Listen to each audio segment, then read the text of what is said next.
June is Audiobook Month. Join Viviana, the Enchantress of Books, and the Audiobook Lovin Series as she celebrates the authors and narrators who bring your favorite stories to life. Not only will this month be packed with exciting guest podcasts full of all things books, but stick around after each episode for some special information about this year's giveaway and more. Hi everyone, we're celebrating our 10th year anniversary and I'm so excited. Welcome to season 10, episode 9 of the 2024 Audiobook Lovin Series. Today I have the pleasure of chatting with returning guest, Narrator Lucas Webley. Welcome back. Hey, Viviana. Hello, everyone. Thanks for listening to the last one, and it's good to be back. Yes, of course. I'm like, who do I want to talk to again? And you were on top of my list because it's always fun chatting with you. And so welcome back, everyone. We have talked with him before in the past, and I will leave the link in the show notes so you guys can hear the original episode where you get to find out about, accent work and all the industry professional things. But today we're going to get a little bit more nitty gritty and ask him a bunch of questions. And I will say, I got to finally meet you in person and get my hug. Yes. Gosh, it's going to be almost a month ago at an event that you came for in the States. So it was so good to finally meet you. Yeah, it was lovely to meet you too. Yeah, he's fun, folks. I'm just saying, it's not just on the socials. He's fun, and he's a good guy overall too. So I mean, I was a little bit jet lagged. I'm normally a lot more, effervescent. That was you being jet lagged. Yeah, that was low key, Luke. That was low-key, Luke. Oh my goodness. It was fun. No, it was great to, finally, because, we live in socials. So everything is on there, but to finally get that, in person and see that, oh, okay. Yeah, that smile is true. Okay, good. And all that fun stuff. A lot of the people I work with are in the States, and a lot of people that are fans of mine or people that I connect with like you, they're all stateside. So it was a great opportunity to, press the flesh and just like have a actual, face-to-face conversation with some of these people that I otherwise wouldn't have ever had the chance to. So it was perfect for me. It is. I'm really waiting to not only save my pennies, but also go to an event across the pond because some of my favorites are on that side of the world. But always an excuse to go visit Stonehenge and anything else over there, right? In that world. So it's always great. But I have a bunch of questions for you that we're going to deep dive into, Lucas Webley, if you're ready. I mean, I guess so. Okay, so. All right. If someone was to summon you via a cauldron, what 3 ingredients or things would they have to have and use? Oh, that's a good question. I like that. That's good. Uh-huh. What 3 items? Well, possibly a guitar, I suppose, because I'm a little musical here and there. If you could fit a whole guitar in a cauldron, maybe a guitar pick would do. Maybe chocolate, of course. I'm a big candy freak, and chocolate is the king of candy. Mm-hmm. So yeah, I've been trying all the American candies since I got back. I saw that. I love it. And so I guess a guitar, some chocolate, and I suppose there's all manner of unsavory things I could say. I'm not sure for the last one. A drop of blood because I'm a secret goth at heart. Got it. And it seems very cauldrony, that would combine everything, I think. Right? Yes. So the secret ingredient to that. Yeah. And no, you wouldn't have to put this stuff totally in the cauldron, but definitely I would select the pick versus putting an entire guitar in a cauldron. Says the girl that while it's plastic, but the goal will be to have a big ass cauldron like the one that I have that's plastic. It's huge. Halloween decorations that don't get put away because also a goth girl at heart loves me some, Halloween decorations for the house year round. Yeah, I love Halloween too. Yeah, it's a favorite. Not on the gory, bloody side of things, but like on the more gothic-y, for sure. side of, Mm-hmm. I mean, people tend to say like, "Oh, what do you like best, Christmas or Halloween?" I go, "Well, I like both. They both got a different magic to me." Yes. That's a good answer. Yeah. So, what are your love languages? Because we have the gift giving, the acts of service, and and we're like trying to figure out, because everybody's different, but even within the relationships, romantic relationships, your love languages might be one thing, friendships might be something different, and even sometimes even depending on the friends. It's really interesting. Well, I'd have to say, generally speaking, a love language, that's not something, it's not a question I've really considered, because I'm kind of pretty straightforward person. So if I want to tell somebody something about them, if I like them or love them or something, I'll just straight up tell them. Yeah, but also like as continuing, like for an example, my sister is not much of a communicator. My twin sister, so like you, I have it. We have the twins thing going. Yeah. And so she is not one of those. Like I always was the one hugging on her and loving on her, and like I love you, and she's like, So her love language is gifting. So she, anytime like not even for just birthdays and stuff like that, but it's one of those, she sees something, she buys it and she gives it to me, especially if she knows I was mad at her. That I don't hear an apology. I hear an English teacup and salsa that she found thrifting. Well, I suppose in that kind of sense, with like my family, I'm a typical English uptight douchebag. I don't really express. I never tell my sister or my brother or my mom that I love them. I kind of, that's taken as read. You know what I mean? We just go, right, well, we acknowledge that. We know that already. We don't have to reiterate it. You know what I mean? Just, if I say goodbye, it's like, I'll see you later. That's enough. Yeah. It's kind of in a strange British way. It's more respectful, because if you go, oh, I love you, they go, what the fuck are you talking about? I love you, you sappy bastard. Get lost. Well, yeah, it's culturally, it's very interesting, because again, same thing here in the States, depending on if you're a Southerner or Northerner, but even in my background being Latin American, Latina, it's different. There's some cultures that are like very much like, the British, they're like, fuck off. Yeah. I mean, you're in the house. That should be, I love you enough, Yeah, exactly. But there's other sort of things, like with the family, it tends to run a little more coldly, even though the feelings are obviously the deepest they can be. But with like friends, then it's a lot easier to like give your pal a hug and say, I love you, man. Whereas it's more difficult to do it with a brother, because like I say, it's kind of, it's not like I've got an issue with saying it, but like I think with close family, it's just kind of, it's implied, it's a sacred thing that you could never not love them. So, it's kind of already said. At least that's how it is with me. I mean, my brothers, my sister and brothers probably hug my mom and stuff like this and each other. Maybe it's just me. I'm a fucking weirdo. No, but that's how it is. It is, again, with siblings. You guys could be raised by the exact same people in the exact same household, and we just have our own personalities as well that we pop into this world with. And like I said, my sister and I, being identical twins, same thing, same parents, same household, and she's cold. Yeah. But then again, she says that I'm more emotionally needy, but I'm like, stop it. You're hurting my bitch. But no, yeah. Siblings, gotta love them. Especially when you have a choice, as you well know. So yeah, in answer to the question, my love language is I don't really have one. Okay.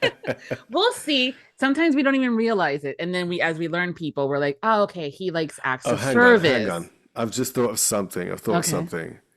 When I'm getting to know somebody that I respect, or that I, really want to bone, or in those long range of categories. And I like to watch movies with them. I like to watch my favorite films with them and kind of tell them why I like the films that I like, because I've always been a film buff since I was a really, really little boy. Okay. And I tend to think I've got very good taste.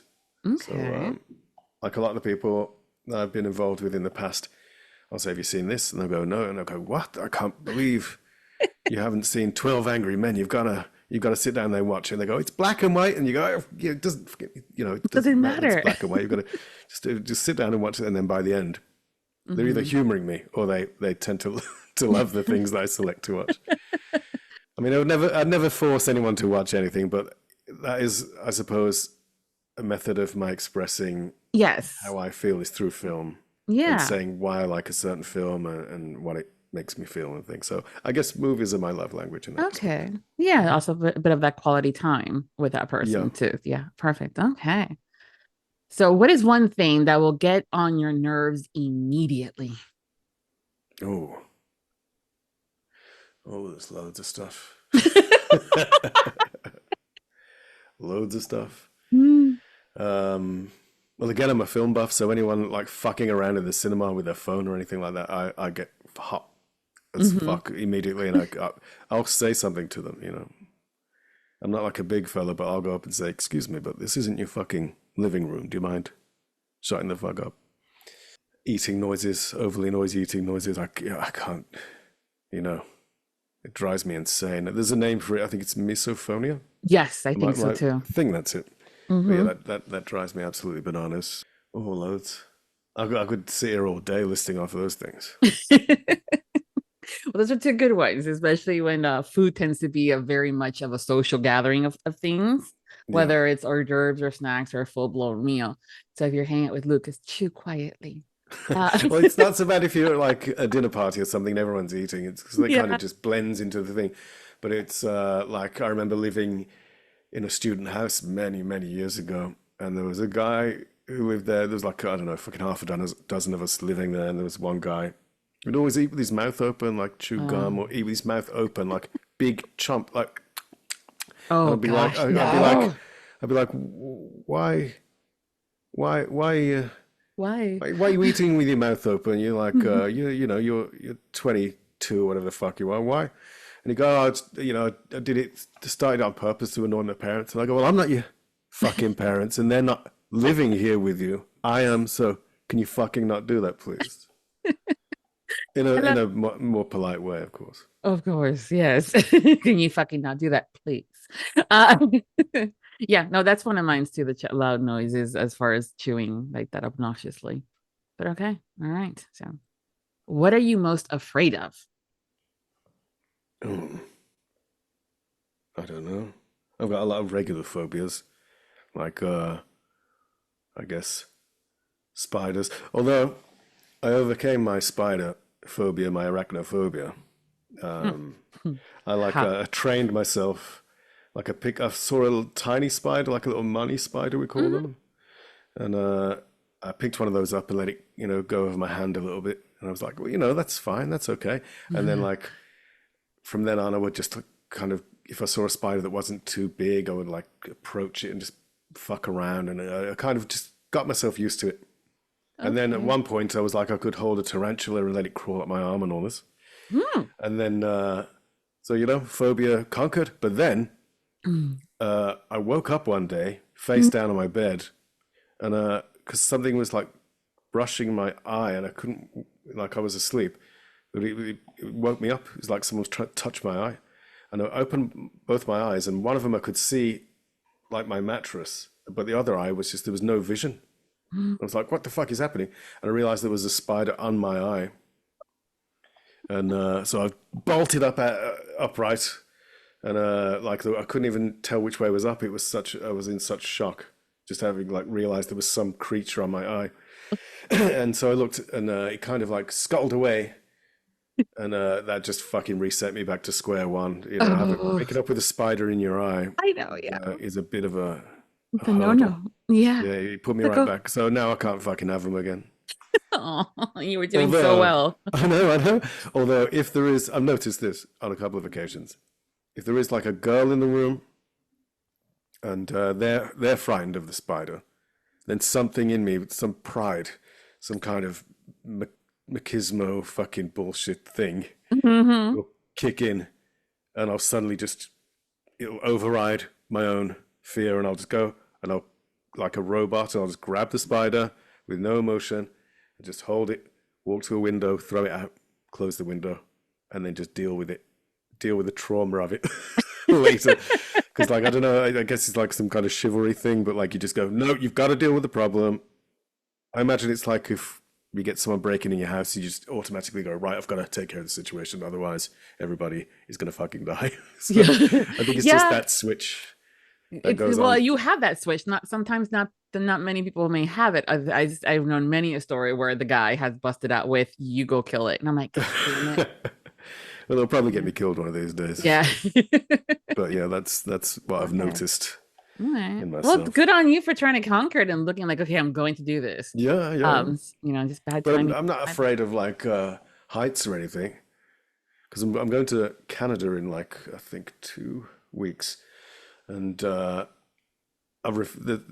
people I'm going to meet there are all jumping out of a plane over Niagara Falls. Oh, fun. And I was like, they're like, come on, you jump out of the plane, Niagara Falls. And I was like, well, they weren't, but I haven't really spoken to them about it, but the invitation was there if I wanted to. And I'm like, you know what? No, I want to go to Canada, and like it's going to be like a nice lake house and, like a fire pit and some barbecue. And it's kind of like I'd be in like a kind of tranquil mindset, and I don't want to like round that off with jumping out of a plane over a fucking waterfall. A perfectly well-running plane. Yeah, it's like if I was gonna, like if someone says, hey Luke, what about in like 6 months we go to fucking I don't know, Australia, and we put on wingsuits and jump off a cliff, and that's the whole idea of the holiday, I'll be like, you know what, fine, yeah, that sounds like a fun thing to do. But like this was pitched as a relaxing holiday first, and then then it was tacked on. What about if we jump out of a plane? I'm like, you know what? No, I'll skip the plane this time. But I'm not afraid of it. I will probably end up jumping out of a plane at some point in my life, I'm sure. I'm not afraid. But it's definitely a mindset, right? It's definitely a mindset of going on something like, okay, this is going to be relaxing versus, okay, this is going to be thrilling. Yeah, and, I conceded that I'll go kayaking because it's right on the lake. But even that, it's like, well, that's energy. I could be lounging. Just taking it all in. Or, you got to put on a fucking life jacket. Yes, and then figure out the whole water thing and not going in circles versus a straight line, because that's happened to me. So I've conceded the kayaking. Okay, I'll do that. All right. Well, hopefully it's a leisure kayaking, not into the pits of a river rafted. Yeah, this is not what I signed up for. You lied. But yeah, I'm not afraid of anything like heights, fucking small spaces or anything like that. Okay. Not that I know of, at least. That's right. Okay. Well, hopefully we won't find out anytime soon. But if not, I'm sure you'll handle it, considering your switch is flipped. Yeah. What is one thing that never fails to make you feel better? Ooh.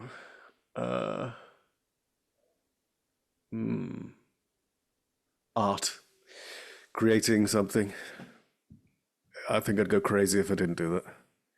Because my brain's always going at 1,000 miles an hour. It's like it's frothing.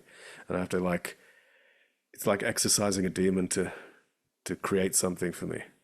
As long as I'm not creating humans, anything else. You know what I mean? I'm not into that. But if it's painting a picture or like digitally sculpting something or like building something, I don't know, it's just creation. The idea of creating something just kind of neutralizes the madness of my mind. So that's it. Okay. Do you have a life philosophy, and if so, what is it? Well, I'm lazy, so that tends to be the philosophy. Just get away with as much as you can, do as little as you can, and enjoy. Like, you know what I mean? Why kayak? Just sit on a lounger by the lake. That's my philosophy. Don't go kayaking. Just admire the nature as it is. I live by a reservoir, and it was like just in the middle of winter. I went there for some reason. There's like a cafe on the corner somewhere, so I've probably gone to meet somebody there for something. And I saw these people dragging their like kayaks or whatever the fuck out of this like rowboat things, these canoe things, dragging them out of the cold water on a cold day, and they're all like dithering and got these like life jackets on, their faces are all red, and it's early in the morning. I'm thinking, why the fuck have any of you chosen in the one life that you get to get up in the fucking early morning, go out into the cold and get wet in the fucking cold and exert yourself physically, go around in circles on a fucking reservoir in a little plastic boat, when you could just be sitting, you know, in your bedroom with a cup of coffee watching pornography? What the fuck is wrong with these people? So that's my philosophy generally. It's just do as little as you can for as long as you can. You and Jean Kristen would get along. As long as you're not harming anyone, you know. Right? That's my thing. I met Sean. In Denver. Readers, he's a really, really, really nice fellow. He is. He has a very similar, like, laid back, just minimum efforts, but enjoying what is in nature at the moment. So I was like, okay, yeah, the two of you would just be sitting by a fire in the lake, kind of watching others going, what the fuck are you canoeing for? Okay, kayaking. Absolutely. Yeah. I must have talked to him for like an hour or something. Yeah. Standing in the bar. It's really a good old chinwag we had.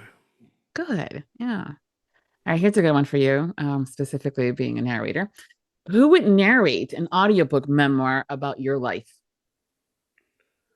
Well, for authenticity, I could get my twin brother to do this. Who's got a good voice that I like? Tom Baker's got a great voice. That old Doctor Who from when I was a kid. He's got a nice, rich baritone voice. I think John Cusack could be a good one, just because, you know, I liked him as well when I was growing up.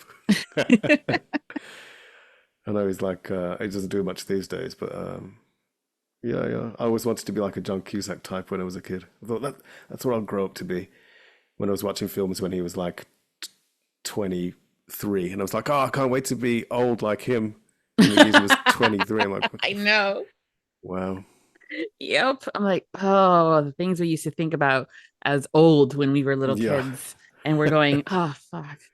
Like, I was a friend of mine, a good friend of mine, recently showed me a story that her kid wrote. The kid's like 11, or I think he's 11.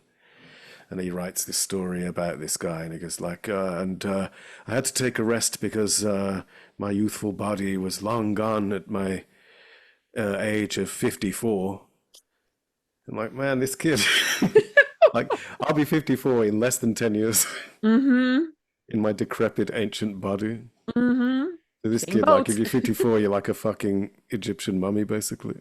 Well, now, you know, with at least here in the States, the Golden Girls has kind of have a bit of a has kind of have a bit of a rebirth of sorts, and a lot of us are going, how old were they exactly when they're supposed to be reflective? And I'm going, okay, no, they weren't that fucking old. They weren't.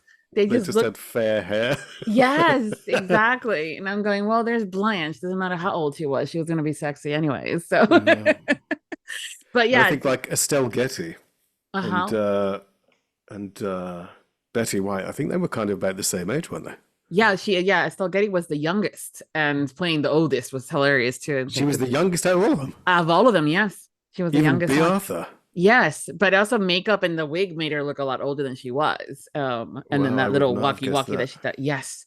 And there's those little things. And there's a clip going around social media today where it's she's not her, but Blanche is having the whole like, I'm 43, and her, I'm like, everybody's like, yeah, you are lying like a sheepdog, because in that episode she was lying, but at the same token, I think they were like in their 50s, very like either mid to late 50s or early 60s. It's supposedly in the show, people. Right? And I'm going, that's not going to be me in about 10 more years, because that's Rue McClanahan, Betty White, and Bea Arthur. I remember all the names. I impressed myself there, I think. I know, those are good. I mean, though that was a good show that is great for nostalgia, and even some of the things that are like, oh, even then was funny, and I'm going, okay, they were very progressive as well in a lot of different things. I haven't seen it since I was a kid, I've got to say. I haven't seen it. Yeah, I'll have to send you some clips then for you to catch up on things. Betty White did earn me a few quid a couple of years ago because we were betting on who was going to die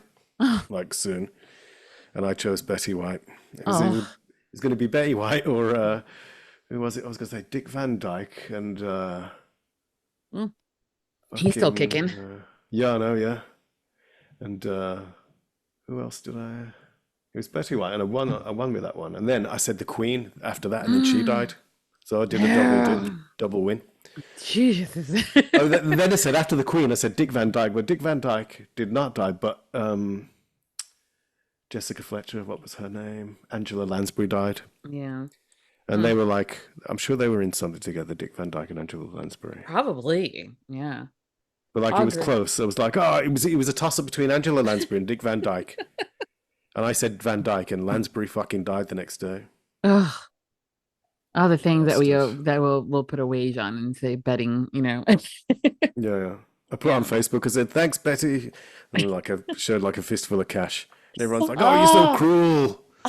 I'm like, come on. It'd be crueler if I said someone that was like 20.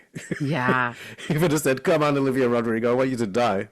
I know it's interesting how especially now, I think because of social media, anytime someone passes away, everyone's like, will post the whole, what a loss and things and how sad. And I'm going in the case of someone like Betty White or even the Queen, they lived a long life.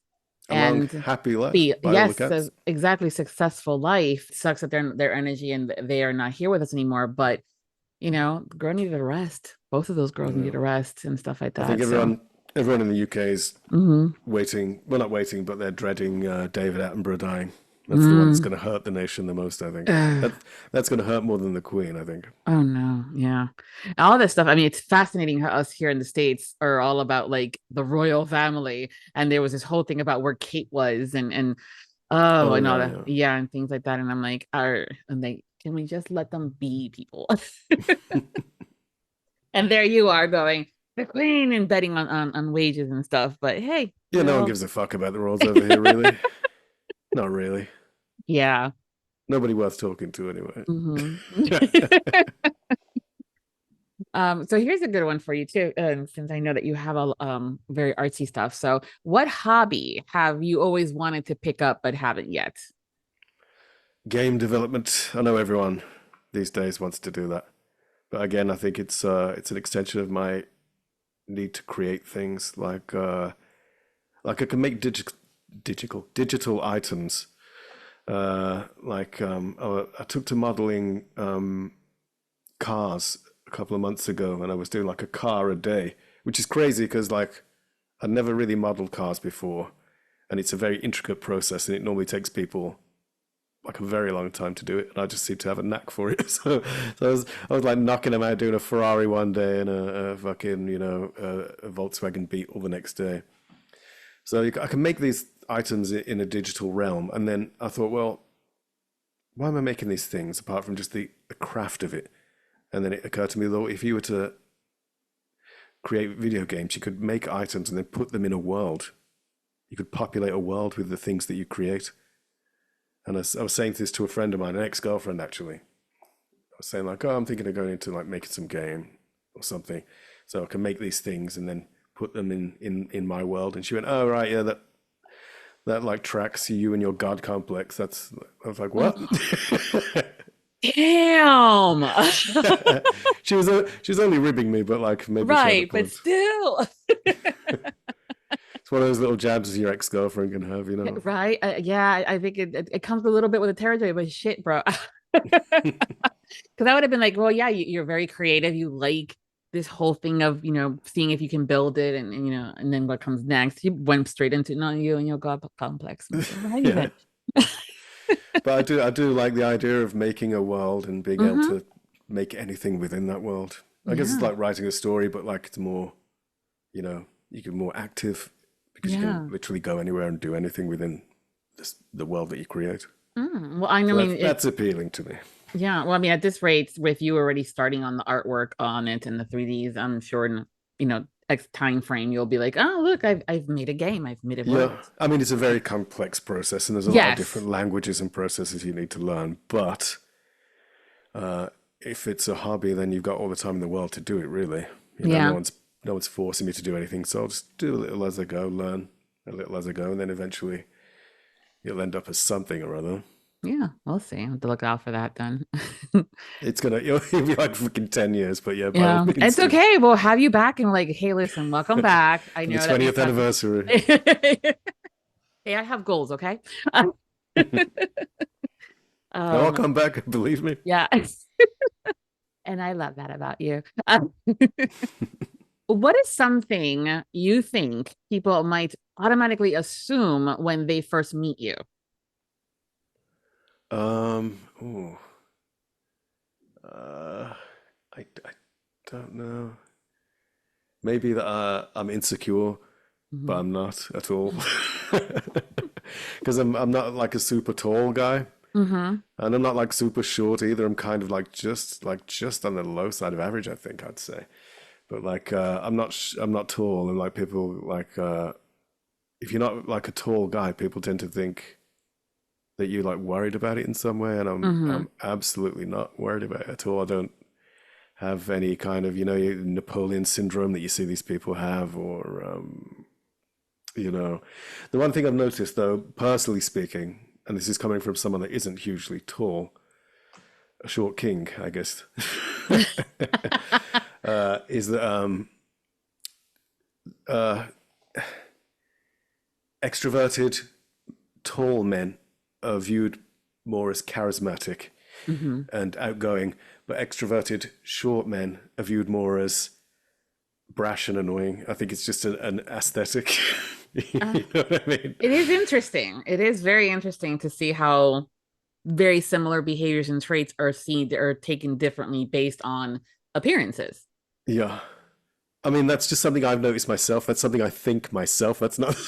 It's like if I see if there's a big guy and he's all gregarious and like, hey buddy, you want a fucking drink, and one for the whole bar. It's like, oh, what a fucking what a guy, what a charmer. But if it's like a little guy doing it, you go, a little attention seeking cunt. You know what I mean?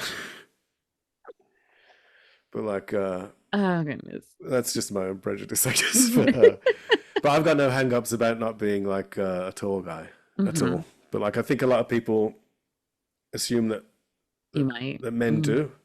Generally, it's like, but it's not even something that crosses my mind, really. That's good. But that's a good thing. I mean, it's true that society tends to think that, it's the tall 6 foot something, 8 packs and all that stuff is that is what everybody's going to be like wanting for. And I'm like, I just want someone that's nice and that I can have a conversation or watch movies with and not have an ego and stuff like that. So a lot of people tend to think, yeah. Except I've got a gigantic ego. No, I don't. No, I don't. No, you don't. But I can, again, people have assumptions about individuals based on us being on social media, or there's an air about them sometimes, right? And so that's kind of like always interesting to be like, what do you think people assume about you?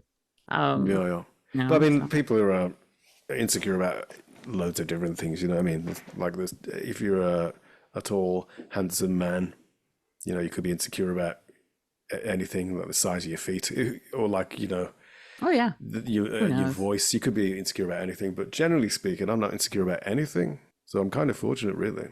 That is good. That's a good way to kind of walk in life, just knowing it and owning it. Yeah. Yeah. Let's see. What is one thing you would try if you knew you wouldn't fail? Try if I knew I would not fail. I'm trying to think of something that I've tried that I have failed at. That's not saying I'm good at everything, but I don't try much because I'm a lazy bastard. Try if I knew I wouldn't fail. Landing a plane. Okay. Because of I spent a few hours with the air simulators and stuff, and I'm pretty confident that if I was in communication with the tower, that I could land a fully laden 747. I'm pretty confident, but I'd never want to try it in real life unless I knew I couldn't fail. But I think I could. If they gave me the heading and you know, gave me instructions on the airspeed and you know, altitude, you know, I know basically where all the buttons are. The things are. So I think I could probably do that. Okay.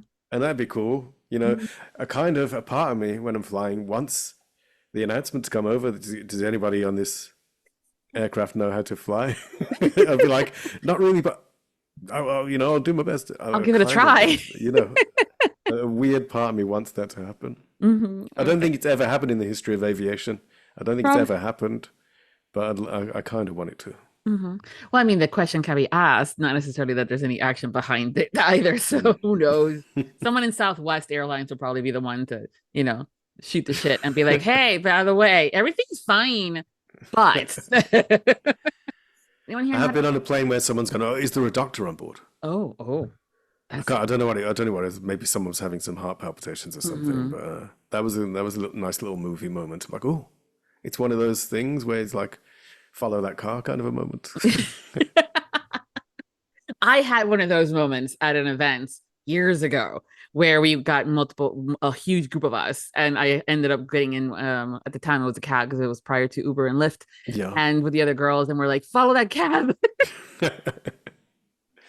I'm disappointed that I don't have more of those moments. Yeah, like when I was a kid, you know, you're watching Indiana Jones and you think, oh, I can't wait till I get to shoot someone. You know what I mean? You just, as a kid, I expected to have, like, by the time I was, what am I now, like 40, I don't know, 45 or 46, I thought I'd have, like, killed at least 24 Nazis by now, easy. Yeah, you know what I mean? I just assumed. Yeah, I would have just assumed maybe the whole, like, walking on top of a train. Yeah, for sure. I thought I'd have done that. Yeah. Or finding buried treasure. All the things I just assumed. Yeah, right. Like, well, you know, get a bit older, and then I guess I could fly to, you know, the Aztec fucking vibe and walk around with a torch and shoot some guy. Follow like a good vibe. Yeah, you know, like, follow a map with the axe. You know, get there. Yeah, I thought I'd do all that stuff, but I guess. I mean, I suppose I could go and shoot somebody if I really wanted to. But technically, you being a narrator, you have done a whole lot of adventure and probably things that you may not have even thought about it based on the stories. From that perspective, leaving my room, yeah. Yes, exactly. Which kind of goes along with your whole like being lazy thing, right? I can't overstate that enough. Yes. I'm so lazy. Yeah, see, I am itching to rebrand that for you because. The HR in me is like, let's not use that because that's negative connotation. I mean, I work hard on my portrayals. When I narrate. That's all. That's where the energy's exhausted. Once that's over, then everything's over. I must prefer to be leisurely. Enjoy the moments. Okay. All right, last question. How do you define happiness? Happiness. Ooh, happiness. Happiness is a nice tall chocolate milkshake on a Friday summer evening. That's about all I need. Okay. That's about all I need. I know that's probably a bit of a trite answer, but like generally speaking, I'm a very happy person. I don't want for much. I don't need. Listen, those gizmos and gadgets and things. Those milkshakes are important, okay? I love a good milkshake, and sometimes they're hard to come by because some people are, you know, depending on the ingredients. And what they had use a great one in the Moonlight Diner in Denver. The chocolate shake there was great. The waitress is really cool and smiley and everything. And it was like a proper 50s kind of looking diner with like I the do love booths those and everything. Yep. And like the big thing outside, it was all you know, chrome, looked like a fucking Airstream trailer kind of a thing. And I went in there. The waitress is like got the little hat thing and everything, and she's like, "How can I help you today?" And I was like, you know, can I have like the breakfast and a milkshake? And she brought over this fucking gigantic milkshake. And then the cool thing I don't know if this is like just everywhere in America, but like you get your milkshake in the glass, and then they bring like the rest of the shaker over. Yes. With like a whole nother shake's worth of stuff in. Yeah, basically, because the things I think are in those England suckers. they just give you the shake, and then they just fucking either save the rest for another shake for somebody else. Because they don't do that over here. You just get the fucking shake and that's you. That's it. Yeah, you would have thought that they would have either gotten bigger glasses to accommodate the whole amount that they had to put in there. But other places, some restaurants will automatically bring that to you, like you just said. Others you have to ask for it, because they might want to do that whole thing about dividing it into more. But yeah, we actually had a Starlight Diner here, a Moonlight Diner in Orlando, in Miami here, so I know exactly. It was a good restaurant. Because I love me those 50s diners and a good shake for breakfast. Well, I know she'll probably never hear this, but the waitress in the Moonlight Diner, thank you for being so sweet and so cool and making a great milkshake. Yeah, it's all about the experience, and when someone's kind to you, regardless if it's part of their job or not, right? It can mean a lot and make an impression, and it's just nice. Kindness can go so many lengths. It was right? cool. I just wanted that whole American 50s diner experience. Yes, and that's exactly what I got, and it was fucking perfect. That's great. That is always interesting that you guys come over here and you're like, I want the American experience, and I go over there and I'm like, I want Jane Austen. I just wanted to pretend to be the fucking funds for 15 minutes. That's all I wanted.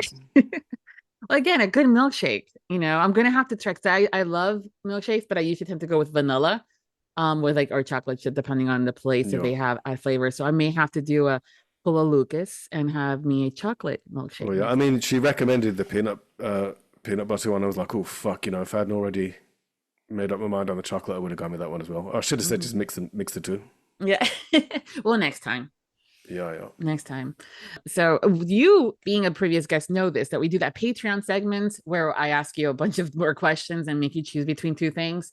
Yep. And one of the questions is about guilty pleasures. And, would you rather tell everybody or not partake in them at all? And y'all are busting out with, oh, yeah, tell everybody, because that's the end of the questioning, right? And then again, just for shits and giggles, it's like, yeah, great. When you come back next time, we'll talk about them. And usually it had never happened until now.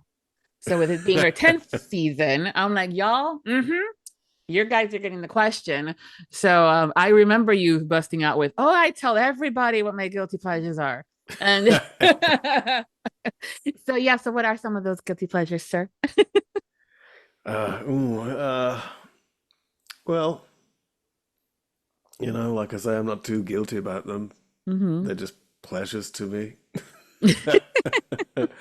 I do tend to buy a lot of shoes, and but in my defense, I buy a lot of suits, and you need the right shoes for the right suit. So fuck it. But like I do tend to buy a lot of shoes. I'm like fucking Jackie Onassis. It's like and every couple of years I have to throw out like 20 pairs of shoes, because I'll go like, oh, it's summer, I need some white boat shoes to go with these fucking beige slacks or whatever the fuck it is I'm wearing. Or I'll go, I need some nice brown brogues to go with this grey suit or whatever. So I need to match the shoes to the outfit, and I need to stop fucking doing that, because I only live in a small apartment. I've got like crates under my bed stacked up with like shoes.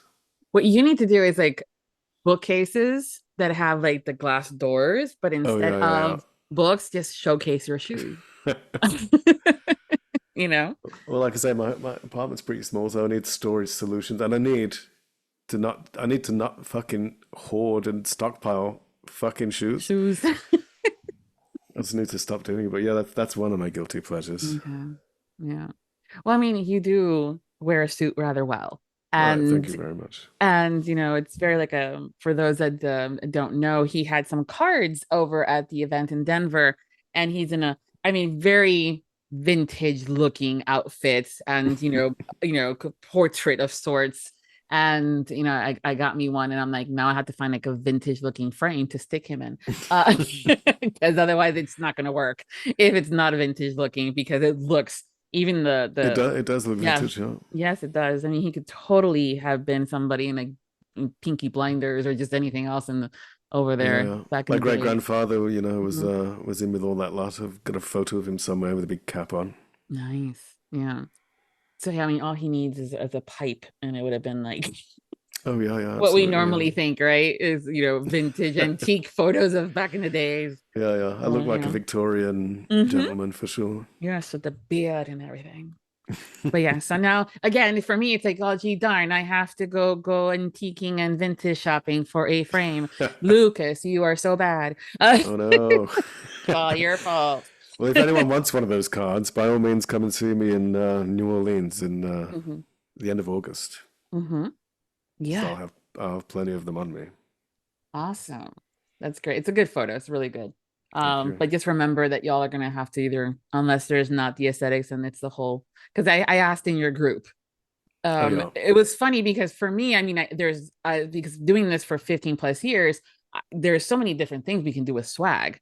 But I was curious for them as your fans. Yeah. To like, okay, my what wonderful do you all do? fans, by the right? way. So they're lovely. Great. I love that group. And I'm like, all right, guys, I have a photo. What do y'all do with things like this? And because I'm again curious as to what you of your fans do, and the answers, I fucking love them. I love the whole group, but it's just one of those. They're like, well, you can just pretend to have it be your boyfriend and put him on your desk, and I'm like, okay.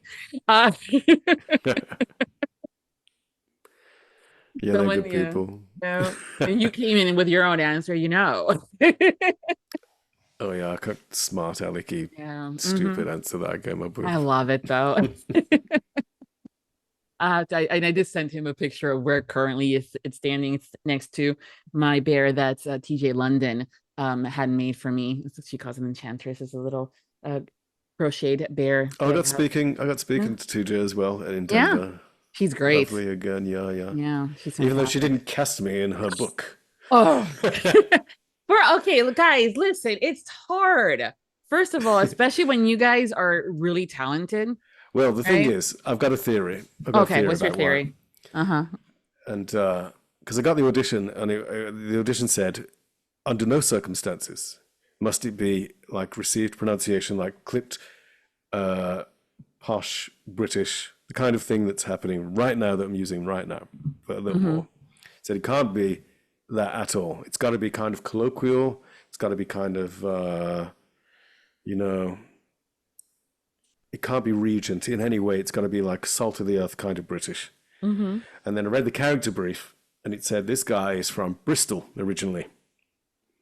I'm looking, okay, and I can do a Bristol accent, but what you don't want in a novel, a romance novel, is a man speaking in a Bristolian accent. It does not work. You sound like a farmer, basically. No offense to the absolutely not. No, the Bristolians, but like I was like this. I mean, has she heard of a Bristol accent? It's not gonna fly.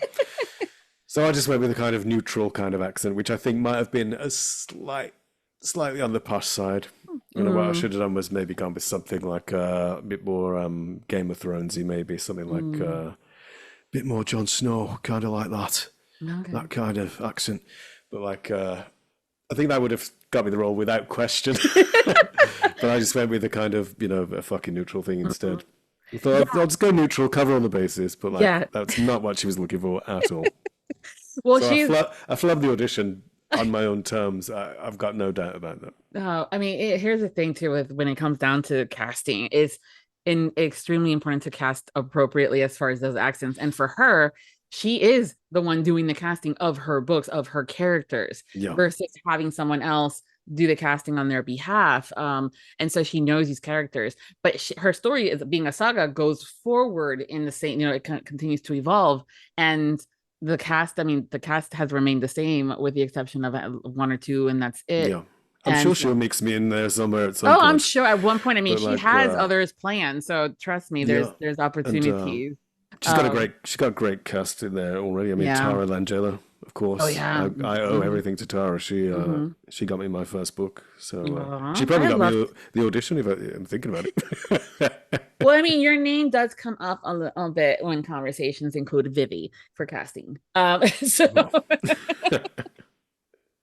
yeah, it's one of those things. You're great at with your accent work, so it's not like Well, I do need, thank you very much, but I do need to book more English roles because thinking about it, I've only done it like a couple really. Like 95% of the stuff is American. But like recently I've had people saying, oh, I love your English accent. Like, what have you done? I'm like, I've done like 3 fucking books. What can, 4. But I need to book more English stuff. But then again, I don't want to horn in on fucking Shane East's business. First of all, there's more than enough. There is more than enough books out there that I'm sure that you would not hurt him. I spoke to Shane again in Denver, and he's a lovely guy. He is. He's great. I mean, years ago he goes, Viviana, do you know any other British narrators? Because I can't do all the books. And I go, well, yes. At the time it was prior to getting to meeting you. So I was like, well, John Hartley. And so he was like, perfect. And then he has someone else to get cast in books that are British, because he can't do them all. And now even neither can John. For all intents purposes, there's always going to be a character out there. So authors, sure. you've heard it. I need to start booking them. Yes. Like I said, a lot of people, they book me on the strength of other books that they've heard, and they go like, can you do a British accent? The villain is British. They go, I'm fucking British. Well, yeah. Well, I mean, there's been reviews with it. It happened to Gary Furlong, which you should have met also in Denver, and Shane as well, with the reviews where they're like, oh yeah, Shane's British accent's so not believable, and Gary's Irish accent was just atrocious, and they're both from those respective countries. Yeah. I've had that as well. Well, not negative actually, but I've had like, oh, your British accent's perfect. On, yeah. Thanks. I do try. Yeah. Well, yes, but authors, you have heard it here. He would love to do and be your British heroes in your books. Yes, put him in. Yeah. Well, before we go, tell us a little bit what's going on and what's coming up next for you that you've recording and stuff like that. I just finished Flip by Brandon Michaels, which is the sequel to Glitch. I cameoed in the first book, and then the character that cameoed in that one is the main male character in the follow-up. So that's coming out soon. I don't know when, but I know that I've wrapped on it. Wrapped the project. I haven't wrapped music on it. Let me just have a look at the schedule here. I just did a novella from the Highgate Preparatory Academy series called Hunted. In June, I'm doing a book I think is called, let me check my emails because I only just signed up to do this one. It's called Scorch by Abby Glines. And I don't know much about it, although I've just read the audition really. But it looks good from the audition. Nice. So if you're interested in that, or you're fans of Abby Glines, check it out. What else? Then I'm having a bit of a break until September, because I've got to go to New Orleans and everything, and then I'm doing something called Scars and Silver Linings, and then a book called Broken Bonds. I don't have the author's names here for some reason. And then I'm doing a book for C.R. Jane, hockey. No, I think it's an American football book. And I'm doing that with Alexis Page. Okay. Yeah, who I met in Denver. She's so lovely. Yes. She's just so lovely. And she's wanted to work with, we've both wanted to work with each other for a while. And she's like, I'll manifest it. And lo and behold, she fucking did. I know, right? I love when that happens. I love it when you guys have like lists of people that you want to work with, and then it becomes to fruition and it's been manifested as you said. Awesome. So, yeah. Well, that's a good list. And I'm sure there'll be other ones. There's more on the list, but that's just stretching into. Oh, yeah. No, I mean, again, it's one of those things. Plus, also, some things have not been announced yet, and those kind of go up against, NDAs and all that fun stuff that you can't talk about. So it's fine. We're good. And again, we're getting way more Lucas. And again, authors, if you have a British character, he's your guy. Yeah. And a book just addicted to a Rosalie book. Done a lot of work for Rosalie. She's very her books are very sexual. Like, it's just straight in there with her stuff. And a book that just went live, Addicted to the Pain, I think it is. There's a series, Addicted to Ruin, Addicted to Pain, the one that's just gone live. And that's with the wonderful Michelle Sparks, of course, my partner in crime. Mm-hmm. And Teddy Hamilton and Troy Duran. So that's a nice stacked cast there. Yeah. And that's just come out, so by all means go and listen to that. Yeah. Like I say, it's they're all very saucy. Good. Well, you know that they love a good saucy book and things like that. Yeah. But yeah. Thank you, Lucas, for being part of this year's Audiobook Lovin Series and helping us celebrate our 10th anniversary. Thank you, Viviana. It's been a pleasure. Everyone, thank you for hanging out with us today, and we hope you've enjoyed this chat as well as the series. Make sure to follow him on social medias. If you don't have the links, no worries. Everything will be over on the Audiobook Lovin 2024 series page at Viviana Enchantress of Books website. And until next time, happy listenings.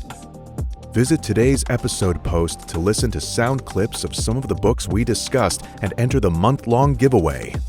If you enjoyed the Audiobook Lovin podcast series and you want more, join the Audiobook Lovin podcast Patreon for early access to podcasts, exclusive content like the Would You Rather game and dinner party guests, and additional incentives such as bloopers, graphics, and much more. Support the podcast by becoming a Patreon at www.patreon.com/audiobooklovin. Thank you for joining Viviana and her guests for this podcast, and we hope you tune in again as we continue to celebrate Audiobook Month. The Audiobook Lovin Series is hosted by Viviana, the Enchantress of Books. Please make sure to visit the main page linked within the post to learn more about the entire Audiobook Lovin Series and the enchanting author and narrator guests who have joined us over the years. If you've enjoyed today's episode, please consider leaving a review wherever you listened, and please follow us on social media platforms and subscribe to the Viviana, the Enchantress of Books newsletter. Until next time, happy listening. Audiobook Lovin hopes you have enjoyed this program.